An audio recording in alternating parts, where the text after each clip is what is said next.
প্রিয়ন, এখন হচ্ছে পাস্তা বানাবো। মেয়ে স্কুলে গিয়েছিল, স্কুল থেকে এসে আঁকায় চলে গেছে, তো কিছু খাওয়া হয়নি, ও খায়নি আর কি।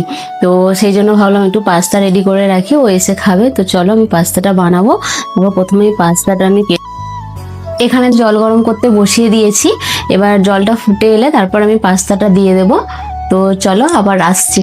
পাস্তা রেডি, মানে পাস্তাটা আমি সেদ্ধ করে নিয়েছি, আর এখানে দুটো ডিম নিয়ে নিয়েছি, আর নিয়ে নিয়েছি পেঁয়াজ আর লঙ্কা, কারণ মেয়ে কোনো সবজি দিলে খায় না যেহেতু, তাই আমি পেঁয়াজ লঙ্কা ডিম আর সবজি দিয়েই ওই পাস্তা দিয়েই করবো, নর্মালি করবো। তো এবার পেঁয়াজ আর লঙ্কাটা আমি দিয়ে দিচ্ছি তেলের মধ্যে।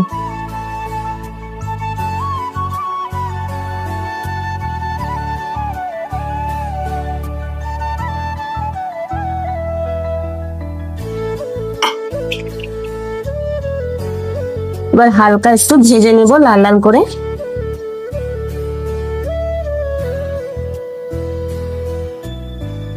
পেঁয়াজ হয়ে এসেছে, ওটা আমি দিয়ে দিচ্ছি এবার পাস্তাটা পেঁয়াজের ওপর।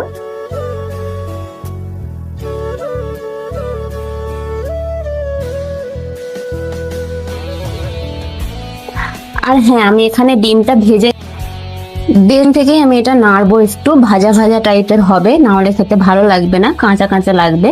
এটা আমি অনেকক্ষণ থেকে নাড়বো একটু হালকা ফ্লেমে।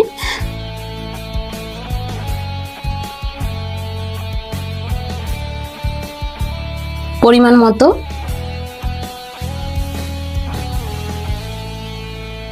আর কালারের জন্য আমি একটু সামান্য করে হলুদ গুঁড়ো দেব, সামান্য, একদম সামান্য, ঠিক আছে। আর দেব হচ্ছে সামান্য একটু ঝালের জন্য লঙ্কার গুঁড়ো, ঠিক আছে।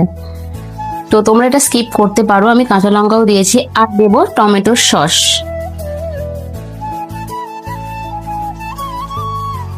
এবার আমি এটা নাড়বো।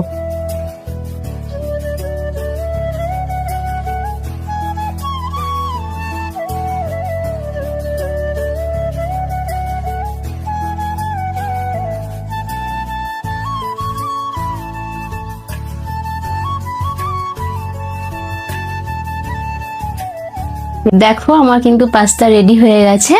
আর অবশ্যই জানিও রেসিপিটা কেমন লাগলো। জানি সবাই সবার মতো করে বানায়, বাট আমি এইভাবেই সিম্পলি বানাই, কারণ মেয়ে না হলে খেতে চায় না কিছু সবজি দিলে। তো কেমন লাগলো অবশ্যই জানাবে।